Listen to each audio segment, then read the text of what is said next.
Monsieur, bonjour. Le Forum civil section Kolda alerte le gouvernement sur la coupe de bois abusive dans le département. La situation continue toujours malgré l'interdiction et les moyens promis par le chef de l'État. La Gambie est toujours la destination privilégiée selon Moudjibou Rahman Baldé, le coordinateur départemental du Forum civil à Kolda. Julien Parmakumba Beya. La situation est une situation alarmante parce que nous sommes sur le terrain, nous avons constaté, notamment lors de notre descente à Andorna dans le cadre d'un panel, la situation n'a fait qu'empirer malgré la décision de l'État, notamment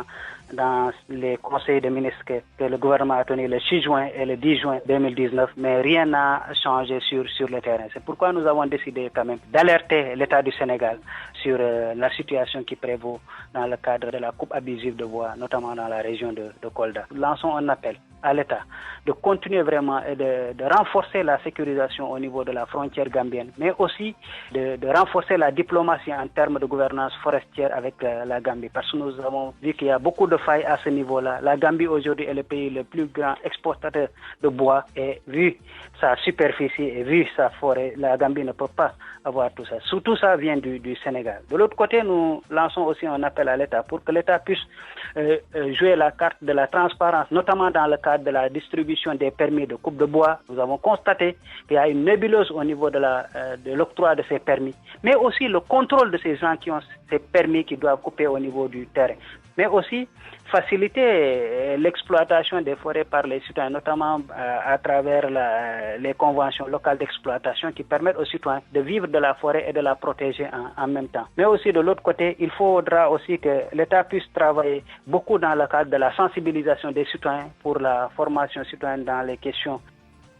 L'Association des commerçants et industriels du Sénégal compte boucler ses 3 jours de grève. L'ALIF dit ne pas comprendre l'inertie du gouvernement en dépit de l'ampleur de leur mouvement. Le secrétaire général de l'ALIF que vous avez écouté dans RFM Soir. Suite à de l'agression de la sage-femme à Sédhiou, ses camarades regroupés autour du SUTSAS, du CNTRAS et du SAMES décrètent à partir de demain une grève de 48 heures, une manière pour de dire non à ces type de violence exercée sur des personnes qui n'ont rien à voir avec les pratiques culturelles traditionnelles. Les syndicalistes étaient en assemblée générale hier après-midi. Un trophée meilleur joueur masculin 2019 décerné à Lionel Messi. Des footballeurs africains pas du tout contents. Ils parlent de farce et regrettent l'absence de Sadio Mané et de Salah, plus que jamais performants durant la saison dernière. Et puis à Guinée-Bissau, le chef de la mission du Fonds monétaire international FMI annonce ce lundi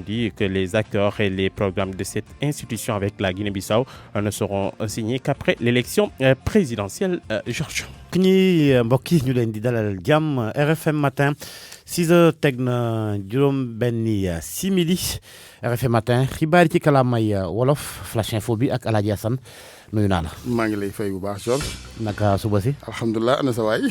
mu ngi ci yoon li ma egsi. ñu ziar bu baax Aliou Ba ci technique bi ziar ñëpp ñuy yewandoo ak RFM di leen ñaanal jàmm yi sàkku ñaanti ñëpp mbokk yi doole xibaar yeeg wàllu forum civil bànqaas ba ca faree Kolda ñoom la ñu bëgg ci gouvernement bu Sénégal mooy mu taxaw ci dogam garab yi nga xamante ni te département ba di Kolda dakkul ba tey jëlee ñu ne donte ak tere am na waaye li nga xamante ni mooy dog gi moom ñu ngi koy amal yàq gi naka noonu jëm ci àll bi ca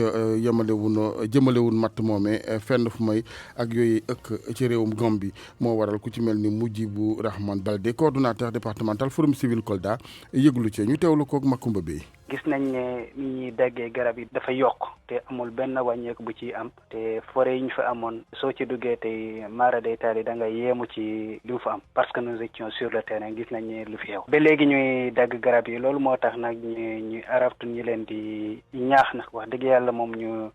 yokk seen taxawaay ci wàllum protéger forêt yi ci diwaan boobule parce que gis nañ ne frontière Gambie bi ñu am foofu côté boobule sécurité bi fi waroon am sécurité bi taxawul noonu bu pour mun a aar vraiment ñiy dagg garab bi di ko yóbbu Gambie parce que gis nañ ne Gambie actuellement nekk na pays boo xam ne moo ëpp li muy jaay ay garab extérieur te loolu lu doy waar la pays bu toll ni Gambie te gis nañ ne garab yooyu yëpp fii lañ jógee ci Sénégal loolu moo tax ñuy ñaax nguur bi mu taxaw vraiment ci wàllu woowule pour mun a sécuriser frontière bi mais aussi ñu yokk suñ diplomatie avec réew mi Gambie surtout ci wàllum gouvernance forestière li ci topp tamit moo di wàllum permis yi ñuy joxe pour dagg garab yi gis nañ ne permis ñu ko joxe taxul leer noonu transparence bi ñu ci soxla amul foofu loolu moo tax ñuy ñaax nguur gi tamit ci wàllu joxe permis ñu am transparence ci wàllu mais tamit mu am contrôle à la base boo xam ne dañ ci associé citoyen pour ñoom ñoo xam ñi am permis yan garab la ñu nar a dagg mais il faut tamit permettre citoyen au moins ñiy dund ci àll boobule ñu mun a ci am nu ñuy dundee parce que am na ay possibilité ñu am daggum garab boo xam ne c'est organisé boo xam ne citoyen ñi aar àll bi mun nañ dund ci àll boobule wala ñu am ay activités génératrices de revenus. leneen ci xibaar ñeel mbootaayu commerçant yi nga xamante ni ñoo bootu ci kuréel gi ñu duppee association commerçant industrielle du Sénégal ñoom nag ñetti fani grève yu nu daal di sumb démb dañ ko fas yéene yeggale la leen yëm rek mooy donte seen grève boobee am na doole lool ci marché yu bari Sénégal nguur gi ba tey ji ci yàbbi wu ca leneen ci xibaar jëm ci agressé gu woon ci sage-femme ca diwaanu Sédhiou ay naatangoom kër docteur muy ni bootu nag waa SUTSAS di Sintras yëpp fas nañ yéene ak SAMES li ko dalee tey jile amal grève ñaari fan di ñaawlu agressé googe ndax danoo ñoom jàppul ne seen ab liggéey ci wàllu paj meeg taxawu askan wi ci wàllu wér-gu-yaram am na lu ko jotale ak mbiri culture ak yeneen ba tey ci xibaar yi RFM football gi ak lii di raayab joueur bi gën a ràññiku ci góor ñi atum 2019 Lionel Messi lañu ko dal di jox ci wàllu football bi Afrique nag ñu bari ñaawlu ko ci football kat ñoom dañoo gis ne yëf yi daanakay caaxaan la ndax ku mel ni Sadio Mané ak Salah championnat yi nga xamante ne nga ca génn daal dinañ ca wane ak ràññiku bu baax ak njàmbaar